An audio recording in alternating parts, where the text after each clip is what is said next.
everybody, I'm Jenny Hayes Madam, and today I'm going to talk to you about my leadership philosophy. I'll hit on my theory and practice, my interviews, my personal leadership philosophy, and my leadership philosophy in action. So the first thing that I wanted to incorporate into my leadership philosophy was to not become a toxic leader. So when I was given the opportunity to take the toxic leadership course, I was super excited. I couldn't wait. I knew that I would learn so many things from this class. But first, what is toxic? So toxic behaviors include manipulating, intimidating, bullying, being emotionally abusive or volatile, being narcissistic, micromanaging, or being passive aggressive. All things that I see in my workplace on a daily basis.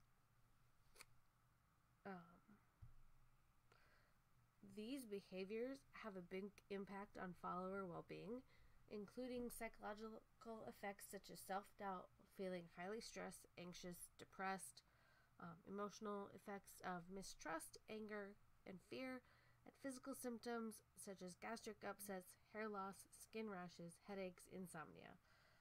There was a really great research article I found where the team asked what followers did to cope with toxic leaders.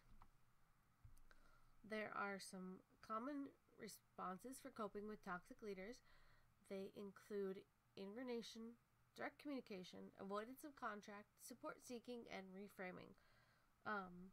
Some of these respondents reported seeking social support, leaving the organization or taking leave, challenging the leader, and a lot of them were distressed because their organizations did not support them when they sought it, so they had to seek support elsewhere, colleagues, social networks, and experts outside of the organization. I haven't gone to anyone really with the toxic leader that we have, but other people I do work with have, and they've kind of gotten the same response. The organization hasn't supported them. So hopefully when I become a leader, I can help support those people that have issues with toxic leaders. The next thing I want to incorporate in my leadership philosophy is diversity. So I work with a very diverse group of women, and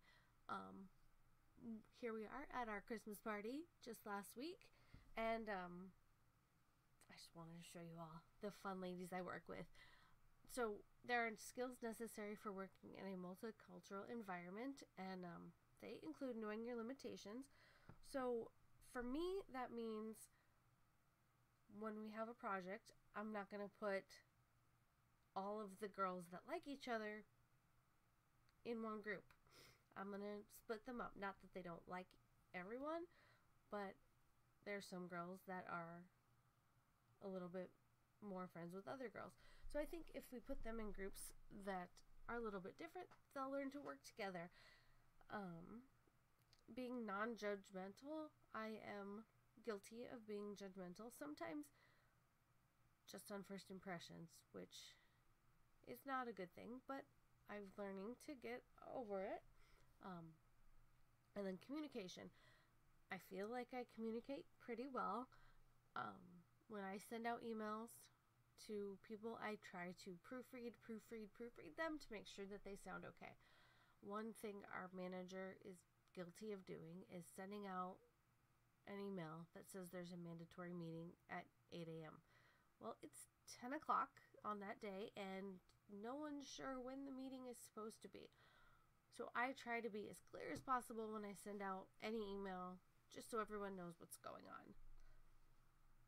Next, I want to have strong vocational health. So we took a class on leadership and well-being, and I think that was very important to me to have in my skill set, to have a strong vocational health.